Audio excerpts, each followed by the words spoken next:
Assalamualaikum warahmatullahi wabarakatuh. Perkenalkan, di sini saya Iis Sri Sunarsih dari SMK Negeri Poncol. Saya akan memaparkan eksplorasi konsep refleksi diri tentang pemikiran Ki Hajar Dewantara. Intisari pemikiran Ki Hajar Dewantara tentang pendidikan. Pendidikan dan pengajaran merupakan usaha persiapan dan persediaan untuk segala kepentingan hidup manusia, baik dalam hidup bermasyarakat maupun hidup berbudaya dalam arti yang seluas-luasnya. Berdasarkan pemikiran Ki Hajar Dewantara tersebut, dapat disimpulkan bahwa pendidikan merupakan hal penting dalam membentuk individu yang berkualitas dan memiliki nilai-nilai kemanusiaan. Seperti halnya peserta didik yang sedang bersekolah, memiliki tujuan untuk melatih diri dan membekali diri dengan berbagai ilmu pengetahuan, dasar keterampilan, dan budi pekerti yang bisa digunakan sebagai pedoman hidup bermasyarakat dan bernegara. Tujuan pendidikan menurut Ki Hajar Dewantara, pendidikan dapat menuntun segala kodrat yang ada pada anak-anak agar mereka dapat mencapai keselamatan dan kebahagiaan yang setinggi-tingginya, baik sebagai manusia maupun sebagai anggota masyarakat.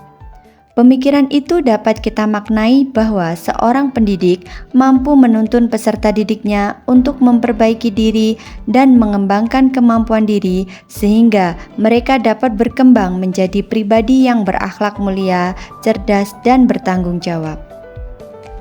Ki Hajar Dewantara menjelaskan bahwa dalam proses menuntun, anak diberi kebebasan namun pendidik sebagai pamong dalam memberi tuntunan dan arahan agar anak tidak kehilangan arah dan membahayakan dirinya. Hal ini dapat kita hayati bahwa seorang pendidik dapat memberikan tuntunan supaya peserta didik dapat menemukan kemerdekaannya dalam belajar, sehingga peserta didik mampu mengelola dirinya untuk hidup bersama dengan orang lain, menjadi manusia dan anggota masyarakat.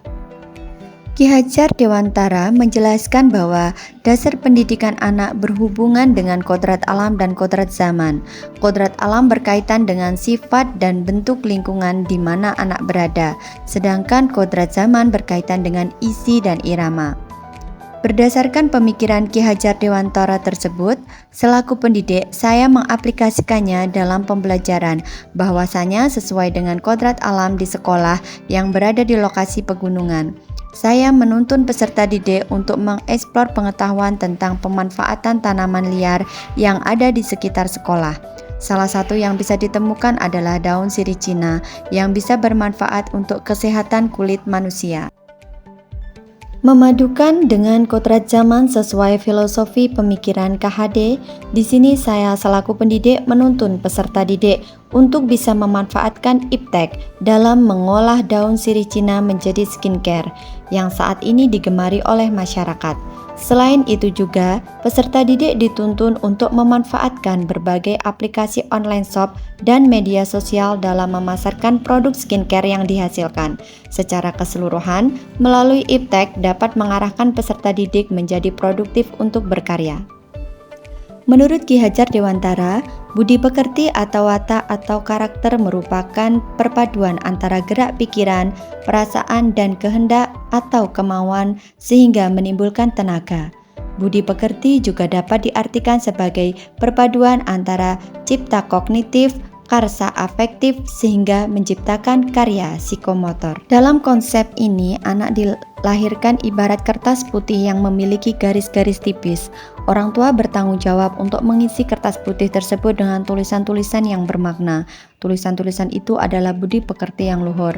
Keluarga menjadi tempat yang utama dan paling baik untuk melatih pendidikan sosial dan karakter bagi seorang anak.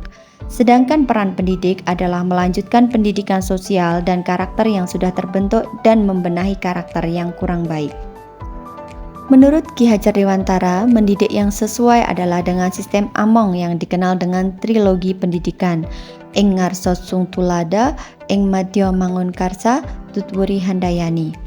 Sesuai dengan penghayatan saya dalam menerapkan sistem AMO ini adalah sebagai pendidik, saya menyadari bahwa apa yang saya lakukan akan dicontoh oleh peserta didik. Sehingga saya berusaha memberikan contoh yang baik mulai dari berkata sopan, menghormati orang lain, jujur dalam hal apapun, berpakaian bersih dan rapi, serta berpenampilan tidak menor.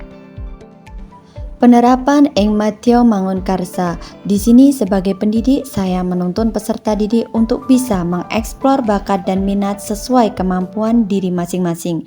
Hal ini saya berikan melalui pemberian layanan bimbingan dan konseling dalam bidang pribadi, sosial, belajar, dan karir. Terakhir adalah saya menerapkan Tutwuri Handayani, di mana selaku pendidik saya memberikan motivasi dan dukungan penuh kepada peserta didik untuk bisa berkembang secara optimal baik dari segi kognitif, afektif, dan psikomotoriknya.